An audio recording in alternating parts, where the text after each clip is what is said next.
For that next move to the upside on ICP, we said that the bull had to rest. He had to pull back. He had to hold the golden zone before he made a move to the upside. We didn't manage to get the break, so this is the level that I'm looking at next. Cheaper prices for ICP, and here's how I'm playing it. In ICP, it's currently trading at $12.22. From its high, that's a drop.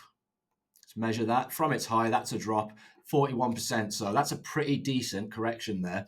Now, are we bullish or are we bearish looking at this chart? Because we know that we need to make higher highs. We know we need to make higher lows. So we put in a higher low here, put in a new higher high. We said the bull was getting exhausted at this point, and unfortunately, he was that tired that he pulled back through into our golden zone and then straight through. We know that we've got macroeconomic events going on in the world. We know we've got problems over in the Middle East. So that's got to play a part in the technical analysis, unfortunately, guys. It's all about fear and greed. When people are in times of fear and they want to stay in cryptocurrency, they'll flood into Bitcoin. When people are in times of fear and they want to be in a real stable asset, for some reason, they go into the dollar.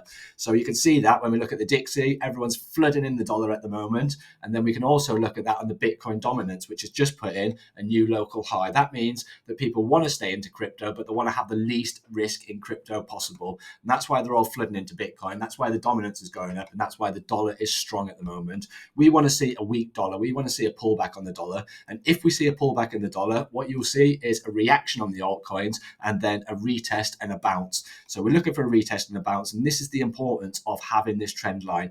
If you were tracking this trend line all the way down, you haven't took anything yet. You're waiting for the break. And if you're tracking this trend line down, each time you put in that new lower low, you are accumulating at cheaper prices. So if you're accumulating at cheaper prices and you're waiting for the break and you get the break here, for example, it's better than getting the break here, guys. Patience, patience. You can get it here at $12.01. You can get it here at $13.67. So just wait and wait and wait. If we drop this level, there's a high probability that we're going to hold the 200 daily moving average. But if we do drop this level and something happens bad in the Middle East, you've got your next support zone here. You still haven't cracked trend.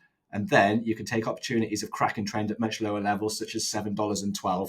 So just be patient, wait to see what's going on in the world, wait for the break, and then wait for momentum to go. Wait for people to have a bit more confidence and start coming out of Bitcoin, coming out of the dollar, and having the confidence to go back into altcoins. And that's when you're going to see a crack on the ICP chart. So sorry for the messy chart, guys. If you want to see my ICP playlist, I'll leave it at the end of the video, and I'll see you in the next one.